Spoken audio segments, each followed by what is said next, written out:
Pas mal certain que plusieurs d'entre vous avaient passé pas mal de temps à la librairie jeune à regarder le livre des records Guinness. Il y a plusieurs milliers de personnes dans la région de Québec qui vont en faire partie après ce soir pour un record du plus grand nombre de personnes en pyjama.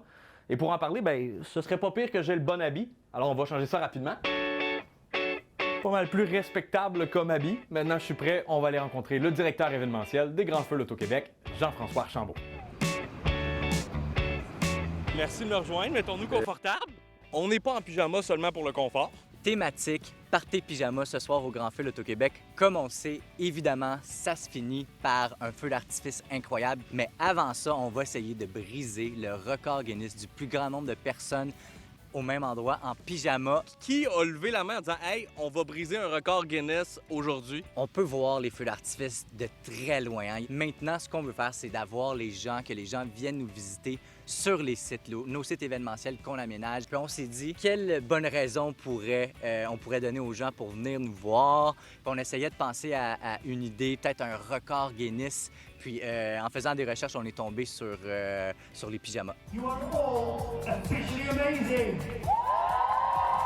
C'est quoi le record du monde qu'on vise ce soir? Le record Guinness qui a déjà été établi, c'est par IKEA à leur siège social en Suède, qui est de 2050 personnes en pyjama. Bien espoir de battre ce record-là. L'idée du record Guinness, tu me disais, c'est pour amener les gens sur les sites. Il y a aussi une autre idée que vous avez amenée, le podcast Partez Pyjama va faire un enregistrement en direct durant la soirée. Le podcast Partez Pyjama, le nom, est-ce qu'on a choisi la thématique à cause du podcast ou on les a invités en raison de la thématique? Qu'est-ce qui est venu en premier? Bien, en fait, on a eu notre idée de brainstorming est déjà partie, là, je vous dirais, là, du mois de décembre, janvier l'année passée, dont on voulait faire ça. Puis le podcast Partez Pyjama a commencé tout de suite après.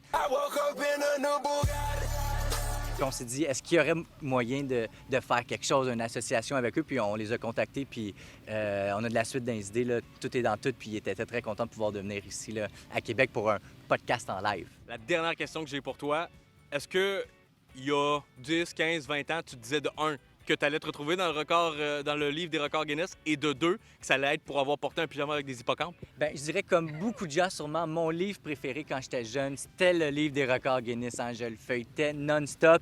Puis c'est certain qu'il y a une petite partie de moi qui se disait « Ah, comment est-ce que je pourrais être là? » En mangeant des cornichons, en montant sur une échelle, quelque chose comme ça. Puis si on pouvait y être en pyjama, là, je pense que ça serait incroyable. Alors sortez vos plus beaux habits, surtout en fait votre plus beau pyjama, parce qu'à 22h, oui, c'est les feux d'artifice qui commencent, mais c'est à 21h que le décompte va se faire pour tenter de briser le record Guinness. À Québec, Félix-Antoine Audet pour Nouveau Info.